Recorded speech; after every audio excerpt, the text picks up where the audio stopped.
We are sponsored by a Korean Tottenham Hotspur fan who wishes for all Koreans and the rest of the world to visit and discover Singapore. Email Kelly for an introduction to Singapore at jrjinsingapore@gmail.com.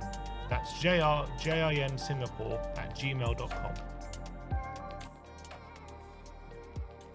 What's going on, people? We are Tottenham TV live from Seoul, Korea. Having a great time here so far. You can see the backdrop.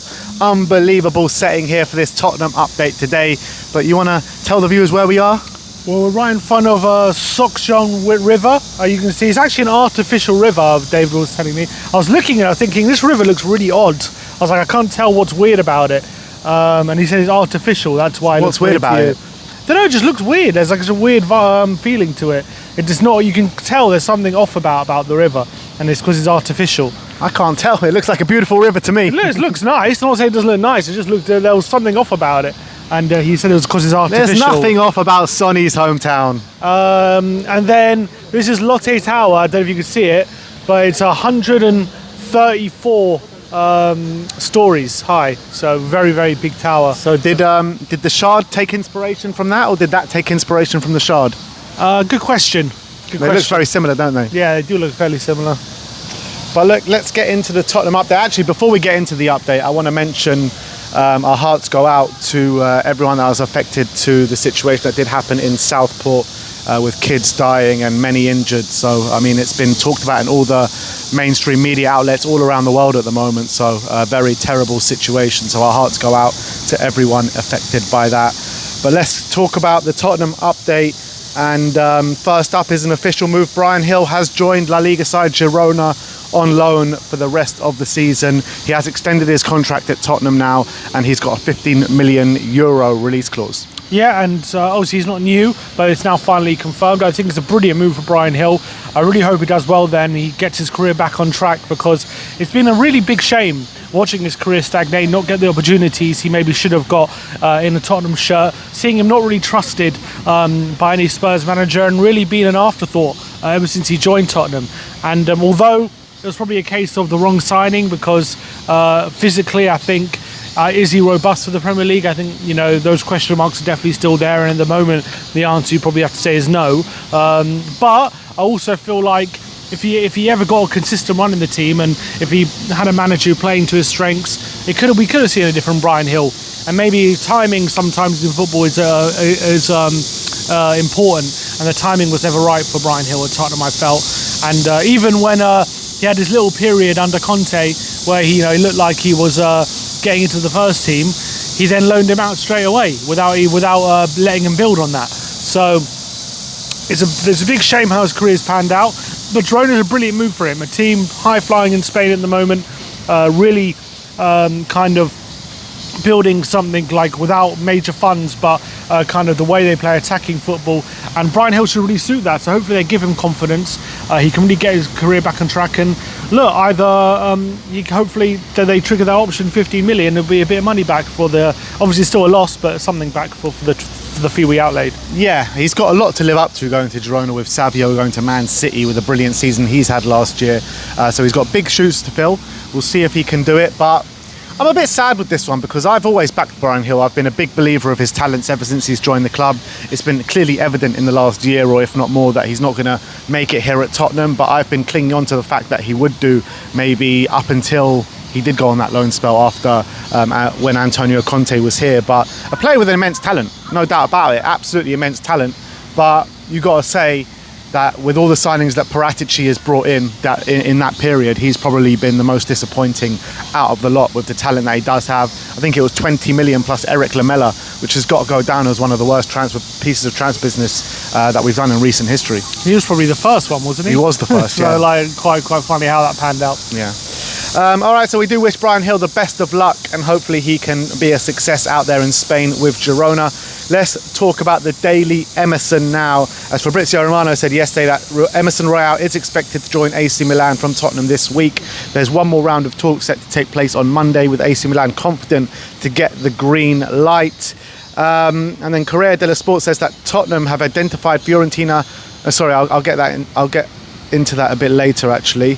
But Calcio Mercato says that Tottenham have lowered their demands for Emerson Royal to ensure that he leaves. The club were originally requesting 20 million euros for his sale, but have now reduced it to 15 million euros with a further 3 million in add-ons. The fullback is now close to joining AC Milan.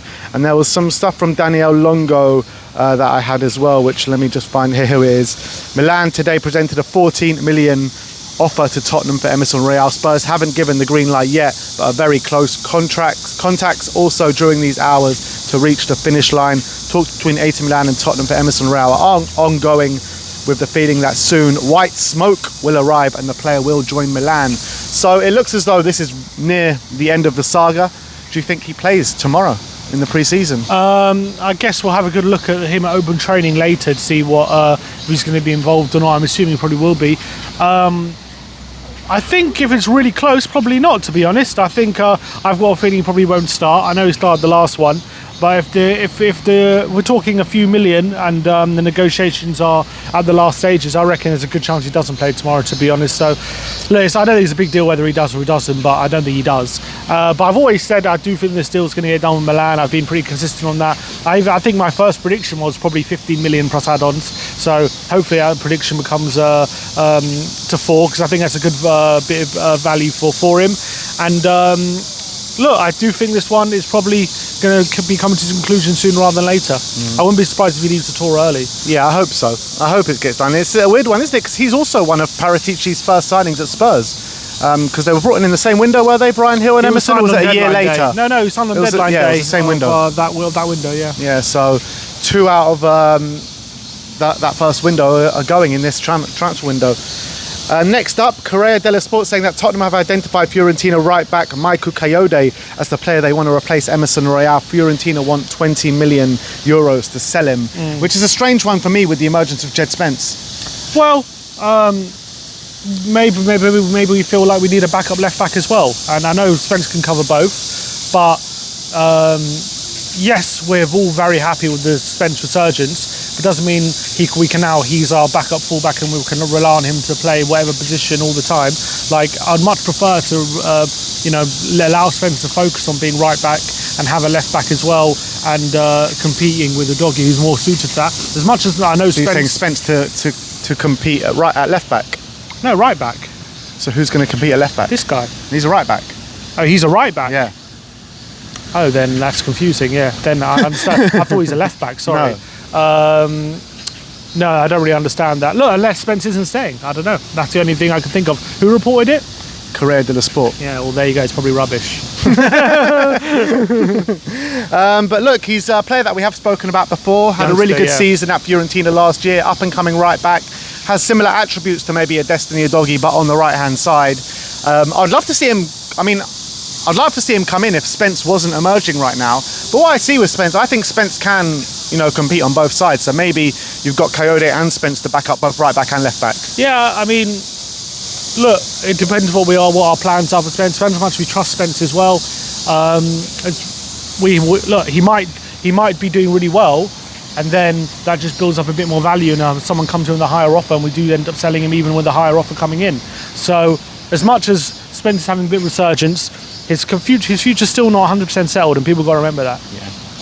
Let's finish off talking about Federico Chiesa. Florian Plettenberg says that Tottenham have concrete interest in signing Federico Chiesa this window. First talks with his agent Fali Ramadani have started, but no concrete negotiations at this stage. Giovanna Albense, an Italian journalist, says Fiorentina's agent has flown to London. Spurs and Chelsea are both interested in their Italian winger. Gianni Balzarini says that Fali Ramadani, the agent representing Federico Chiesa, is currently in London to host talks with transferring the forward. The talks are not necessarily only with Tottenham though, as the agent could be using London as a base for talks with other Premier League clubs. Juventus want 20 million euros for his sale. That's cheap. Yeah. 20 million is going down by the day apparently. Well, look, you never know reports. One day they're reporting 35, one day they're reporting 20. Well, they were saying 25 for Calafiori at one stage, weren't they? Exactly. So, and how much he ended up going for? I think 40, 45. Yeah, as I say, I think the reports of Chiesa being close to the deal are very well, obviously far-fetched and probably not true.